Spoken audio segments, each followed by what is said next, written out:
बस बाबर मिल गया है, इधर बाबर है, बस उसके बारे में लिखना है बाबर आजम इज जिम्बाबर, बाबर आजम ऐसा है, बाबर आजम वैसा है, बस ये लिखना है। और उसके बाद इनको लगता है कि बड़े कूल दिखते हैं। मतलब पीएसएल का मतलब ही होता है बाबर आजम, दैट्स इट। बाबर ने 2024 में जितने भी T20 मैचेस खेले हैं भाई, ये बंदा किसी के हाथ नहीं आने वाला। 4 रन से जीत गया भाई Peshawar Zalmi by the way. यहाँ पर ये मादा लाडला बिगड़ गया। रिजवान और बाबर अभी भी वैसे ही लगे पड़े हैं, इनकी हस्केलियां नहीं खत्म होती हैं। लेकिन यहाँ पे आपका पेशावर ज़ल्मी के लिए इंपॉर्टेंट जीत थी। 2 पॉइंट बहुत ज्यादा जरूरी थे, क्योंकि भाई आपके पीछे इस्लामाबाद यूनाइटेड रेस में है, कराची किंग्स केस में है। बाबर भाई का ना जलवा है यार, मतलब जो कहो, जो मर्जी इस बंदे को कह लो, एक बात तो है इसमें, रन बनाना नहीं भूलता है। बाबर आजम जो आप कह रहे हो ना, एक्सेलरेशन नहीं किया, आप ये देखो कि बाबर आजम ने उस समय पर किस प्रेशर के अंदर बैटिंग की। बाबर आजम की कंसिस्टेंटली परफॉर्मेंस आ रही है। Saim Ayub is back in form, तेज खेल रहा है, बाबर आजम के दौरान आने लग गए। मोहम्मद रिजवान बढ़िया खेल रहा है आपका। इफ्तिकार अहमद जो कि आपका फिनिशर का रोल निभाता है, वो भी अच्छा फिनिश कर रहा है। पाकिस्तान के लिए T20 वर्ल्ड कप में उम्मीदें होंगी। इस समय बाबर आजम इस सीजन के पीएसएल में सबसे ज्यादा रन बनाने वाले बल्लेबाज है। इस पूरे मैच में प्रियांशु बाबर आजम का एक ऑलराउंड परफॉर्मेंस आया है। पहले बाबर आजम बल्ले के साथ रन बनाए, हाईएस्ट रन स्कोर अपनी टीम के लिए रहे। कहीं ना कहीं आज का मैच जीतने में I will give Babar Azam a lot credit, because at the end match तो आप सिर्फ 4 रन के मार्जिन से जीते हो ना। वहां तो बाबर आजम ने अपनी कप्तानी से मैच सबका बना दिया। बस बाबर मिल गया है, इधर बाबर है, बस उसके बारे में लिखना है बाबर आजम इज जिम्बाबर, बाबर आजम ऐसा है, बाबर आजम वैसा है, बस ये लिखना है। और उसके बाद इनको लगता है कि बड़े कूल दिखते हैं। मतलब पीएसएल का मतलब ही होता है बाबर आजम, दैट्स इट। बाबर ने 2024 में जितने भी T20 मैचेस खेले हैं भाई, ये बंदा किसी के हाथ नहीं आने वाला। 4 रन से जीत गया भाई Peshawar Zalmi by the way. यहाँ पर ये मादा लाडला बिगड़ गया। रिजवान और बाबर अभी भी वैसे ही लगे पड़े हैं, इनकी हस्केलियां नहीं खत्म होती हैं। लेकिन यहाँ पे आपका पेशावर ज़ल्मी के लिए इंपॉर्टेंट जीत थी। 2 पॉइंट बहुत ज्यादा जरूरी थे, क्योंकि भाई आपके पीछे इस्लामाबाद यूनाइटेड रेस में है, कराची किंग्स केस में है। दुनिया में 2 तरह के बल्लेबाज होते हैं। एक वो बल्लेबाज जो T20 फॉर्मेट में सिर्फ स्ट्राइक रेट की बदौलत रहते हैं। वो आते हैं, चौका छक्का लगाते हैं और वो आउट हो जाते हैं। लेकिन एक बल्लेबाज ऐसा होता है जो मैच के सिचुएशन के अकॉर्डिंग अपना गेम को तैयार करता है, खेलता है, जिसमें चौके छक्के भी लगते हैं, सिंगल और डबल भी वो लेता रहता है। तो ऐसे बल्लेबाज जो है 3 नंबर पे अक्सर खेलते हैं और उनका काम ही यही होता है कि मैच को किसी तरीके से जो है आगे बढ़ाए, रन्स भी बनाए और टीम के स्कोर में भी जो है हम मदद करें। लेकिन आज पेशावर ज़ल्मी ने बाय द वे बहुत अच्छी बैटिंग, आपको जो बेस मिल गया था ना, वो आपका सईम अयूब और बाबर आजम की वजह से मिल गया। क्योंकि सईम अयूब ने, आपको याद होगा कि जब वो फाइन लेग का शॉट लगाया था, उसके बाद से उनकी शुरुआत हो गई थी। बड़ी फ्री फ्लोइंग बैट चल रहा था, छक्के लगा रहे थे, इजी मार रहे थे। भाई बाबर भाई का ना जलवा है यार, मतलब जो कहो, जो मर्जी इस बंदे को कह लो, एक बात तो है इसमें, रन बनाना नहीं भूलता है कभी। बहुत ग्राउंडेड शॉट्स मारता है और जो शॉट्स भी बाबर खेलता है ना, कसम से माशाअल्लाह ही निकलता है मुंह से। बाबर आजम के साथ प्रॉब्लम ही यही है कि जो उसकी स्ट्राइक रेट है ना, वो 160 पे अटक चुकी है। मैं ये नहीं कह रहा कि उसने बेहतर नहीं किया, उसने ये चीज बेहतर की है। एक बैटर जो होता है वो धीरे धीरे अपनी बल्लेबाजी में इंप्रूवमेंट करता है। उसने T20 के अंदर बेहतर क्या किया, उसकी जो एवरेज स्ट्राइक रेट रहती थी 140 की, 145 की, वो पहुंची 160 पे। पर लेकिन मेन काम आता है T20 के अंदर कि आप आखिरी के ओवर्स में, आखिरी के ओवर के आसपास 160 से ऊपर 180, 190 या 200 तक कैसे लेके जाएंगे।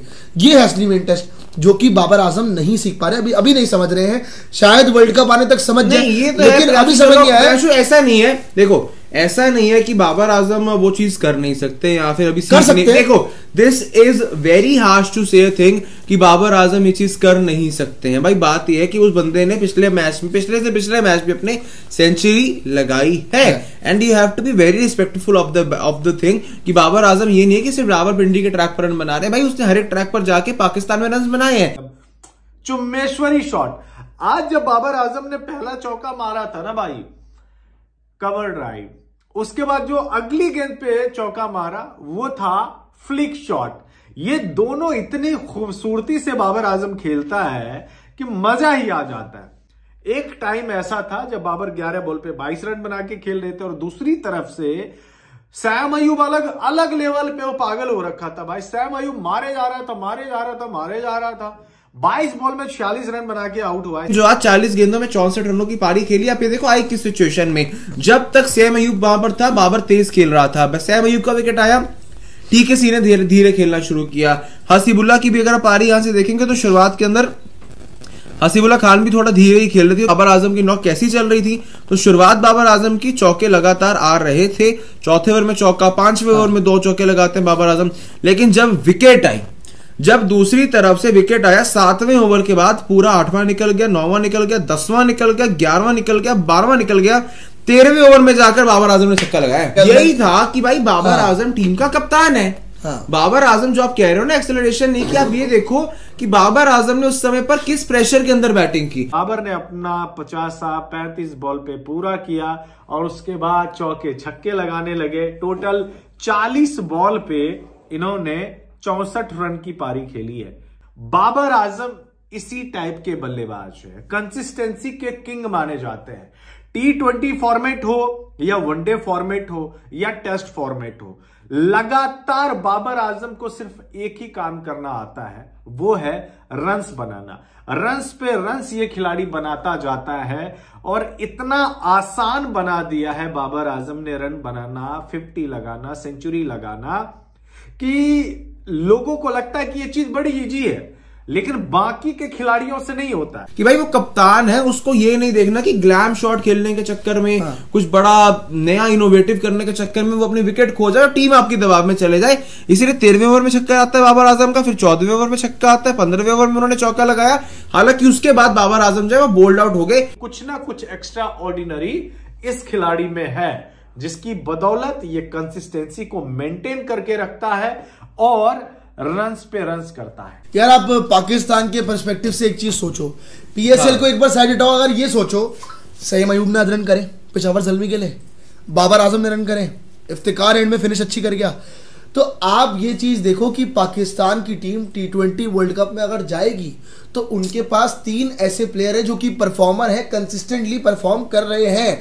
बाबर आजम की कंसिस्टेंटली परफॉर्मेंस आ रही है, सईम अयूब का 1-2 मैच खराब गया है, रनआउट भी हुए हैं पहले मैच में, पहले 1-2 मैचेस में, लेकिन सईम अयूब इस बैक इन फॉर्म, तेज खेल रहा है, बाबर आजम के दौरान आने लग गए, मोहम्मद रिजवान बढ़िया खेल रहा है आपका, इफ्तिकार अहमद जो कि आपका फिनिशर का रोल निभाता है वो भी अच्छा फिनिश कर रहा है। तो पाकिस्तान के लिए जो ओडीआई वर्ल्ड कप में मुसीबतें बढ़ चुकी थी, जो सवाल उठ गए थे कि भाई इस टीम में कैलिबर है भी क्या, है इसको ओवर हाइप किया जा रहा था, अब उनको कहीं ना कहीं समझ आया कि नहीं भाई हमारे पास टैलेंट है जो कि अच्छा कर सकता है और हमें पाकिस्तान के लिए T20 वर्ल्ड कप में उम्मीदें होंगी। बाबर आजम ने कितनी जबरदस्त बात कही है और यह सुना जाना चाहिए। क्या कहा है उन्होंने? बाबर आजम ने कहा है कि लोग मेरी स्ट्राइक रेट पर बड़ी बातें करते रहते हैं, बहुत ज्यादा क्रिटिसिज्म करते हैं, लेकिन मैं उन क्रिटिसिज्म को ना दिल से लगाता ही नहीं हूं, मैं सुनता ही नहीं हूं और मुझे फर्क भी नहीं पड़ने वाला है। मैं हर बॉल पे ना आके छक्के नहीं लगा सकता, इवन कोई भी नहीं लगा सकता, लेकिन वो मेरा स्ट्रेंथ नहीं है। हर बॉल पे तो मैं छक्के नहीं मार सकता, जो बॉल मेरे एरियाज में आएंगे उस पर मैं हिट लगाने की कोशिश करूंगा और वो छक्का जाए तो जाए, सीधी बात है। मैं अपनी स्ट्रेंथ पे काम करूंगा और स्ट्रेंथ पर ही खेलूंगा, जो मैं बचपन से आया हूं करता वही मैं करूंगा ना। और ठीक ऐसा ही बयान the legend of the game Virat Kohli ने भी एक टाइम कहा था कि आप ना T20 गेम हो या कोई भी गेम हो, मैं सिचुएशन के अकॉर्डिंग खेलता हूं। बात भी बहुत सही है, लेकिन ये स्ट्राइक रेट मर्चेंट वालों को कहां से ये बात समझ में आएगी। अगर पेशावर ज़ाल्मी ने आज मुल्तान सुल्तान्स को हराया है इस मुकाबले में, इसमें एक बात की आपको तारीफ करनी होगी, वो है बाबर आजम की कप्तानी। बिकॉज पेशावर ज़ाल्मी के लिए ये मुकाबला डू एंड डाई का मैच था। यहां पर आप एक भी मैच हारते, आप PSL 9 के अंदर आगे टॉप 2 में फिनिश करने से दिक्कत में आ जाते, और टॉप 2 में इस समय हर टीम फिनिश करना चाहती है, क्योंकि अगर आप एलिमिनेटर में अगर आप हार गए, क्वालिफायर 1 अगर आप इनकेस हार गए, तो आप एलिमिनेटर में जाके अपने आप को कवर कर सकते। तो अगर टॉप 2 के अंदर जिंदा रहना है, टॉप 2 में रहने की उम्मीदों को जिंदा रखना है, तो बाबर आजम को यह मैच जीतना जरूरी था बतौर कप्तान। इस समय बाबर आजम पीएसएल में सबसे ज्यादा रन बनाने वाले बल्लेबाज हैं। इस समय बाबर आजम इस सीजन के पीएसएल में सबसे ज्यादा रन बनाने वाले बल्लेबाज हैं। पीएसएल इतिहास में सबसे ज्यादा 50 लगाने का रिकॉर्ड भी जो है वो इसी के नाम है, मतलब बाबर आजम के ही नाम है। अब ये देखो इस पूरे मैच में प्रियांशु बाबर आजम का एक ऑलराउंड परफॉर्मेंस है। पहले बाबर आजम बल्ले के साथ रन बनाए, हाईएस्ट रन स्कोरर अपनी टीम के लिए रहे, लेकिन उसके बाद ये एक बहुत इंपॉर्टेंट कॉल था कि आप 19 ओवर सलमान इरशाद को दोगे या 19 ओवर आप नवीन उलग को दोगे। वहां पर एक अच्छी आपने एक्सपीरियंस गेंदबाज को 19 ओवर दिए, बिकॉज एक समझदार कप्तान वही होता है जो अपने बेस्ट बॉलर को 19 ओवर में उतार दे। बिकॉज सलमान इरशाद अभी उतना तजुर्बा नहीं है जितना तजुर्बा कहीं ना कहीं नवीन उलग के पास है। तो कहीं ना कहीं आज का मैच जीतने में I will give Babar Azam a lot credit, because at the end match तो आप सिर्फ 4 रन के मार्जिन से जीते हो ना। वहां तो बाबर आजम ने अपनी कप्तानी से मैच सबका बना दिया। और यही तो हम उम्मीद करते हैं बाबर आजम से कि वो जब भी खेले रन्स बनाए, ताकि बाबर के फैंस के चेहरे पे जो है वो मुस्कुराहट आए। इसी को तो कहते हैं एक लेगेसी जो बाबर की बन रही है ना, वो आने वाले टाइम में पाकिस्तानियों को रियलाइज होगा। कल पीएसएल 9 में एक सनसनीखेज मुकाबला पेशावर जुल्मी वर्सेस मुल्तान सुल्तान के दरमियान हुआ, जिसमें मुल्तान सुल्तान इस पीएसएल की टॉपर है और पेशावर जुल्मी के लिए मैच जीतना बहुत जरूरी था। तो एक दिलचस्प मुकाबले के बाद पेशावर जुल्मी ने 4 रन से ये मुकाबला अपने नाम किया। कल टॉस जीतकर बाबर आजम पेशावर जुल्मी के कप्तान ने पहले बैटिंग का फैसला किया, क्योंकि जितने मैच में उन्होंने पहले बैटिंग की है वो मैच वो जीते हैं। और फिर उतरे मैदान में बाबर आजम और साइम अय्यूब की मैजिकल ओपनिंग जोड़ी जो दिन गुजरने के साथ साथ भी निकलती जा रही है, और फिर चौकों और छक्कों की बारिश हो गई। क्रिकेट की दुनिया का एक से एक खूबसूरत शॉट हमें बाबर और साइम से देखने को मिला। फिर साइम अय्यूब 46 के स्कोर पर आउट हो गए, शानदार इनिंग से अपना हिस्सा टीम में डाला। फिर बाबर आजम ने शानदार बैटिंग करते हुए स्कोर बोर्ड को आगे बढ़ाया और बाबर आजम ने क्लासिक इनिंग खेली। 40 बॉलों पर 64 रन की शानदार इनिंग खेलते हुए 7 चौके और 2 छक्के मारकर अपनी क्लास का सबूत दिया। आखिर में आमिर जमाल और हसीबुल्लाह ने भी अपना अपना रोल टीम में निभाया। पेशावर जुल्मी ने 205 रन का हदफ मुल्तान सुल्तान को मैच जीतने के लिए दिया, और मुल्तान सुल्तान का स्टार्ट इतना अच्छा ना था। लग रहा था कि पेशावर जुल्मी बड़े आराम से ये मैच जीत जाएगा। फिर आए मैदान में हमारे चचा, मतलब कि इफ्तिखार चाचू, और मैच का पासा ही बदल डाला। वो मैच जो लग रहा था कि पेशावर जुल्मी बड़े आराम से जीत जाएगी, और इफ्तिखार चाचू ने ये मैच फंसा कर रख दिया। बिला आखिर बाबर आजम की शानदार कप्तानी की वजह से पेशावर जुल्मी 4 रन से ये मैच जीत गया। पेशावर जुल्मी इस पीएसएल के शुरू से ही अपनी बॉलिंग साइड से वीक है, लेकिन बाबर और साइम की शानदार ओपनिंग पार्टनरशिप, बाबर की जिम्मेदाराना और शानदार बैटिंग, और फिर ऊपर से काबिल तारीफ कप्तानी की वजह से पेशावर जुल्मी आज पॉइंट्स टेबल पर एक स्टेबल पोजीशन पर खड़ा है। लाख बातें कर लो, lakh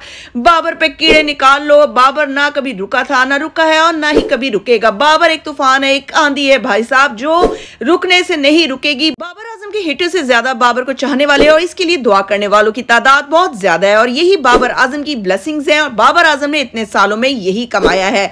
best wishes for Babar Azam and Peshawar Zalmi. आप लोग बाबर आजम की इनिंग और पेशावर जुल्मी की कल की जीत के बारे में क्या कहेंगे, कमेंट सेक्शन में जरूर बताइएगा। अगर आप लोग को मेरी आज की वीडियो पसंद आई तो मेरे चैनल को लाइक करें, शेयर करें और सब्सक्राइब करें, और आने वाली मजीद वीडियोस के लिए मेरे बेल आइकन को प्रेस करना हरगिज़ मत भूलें।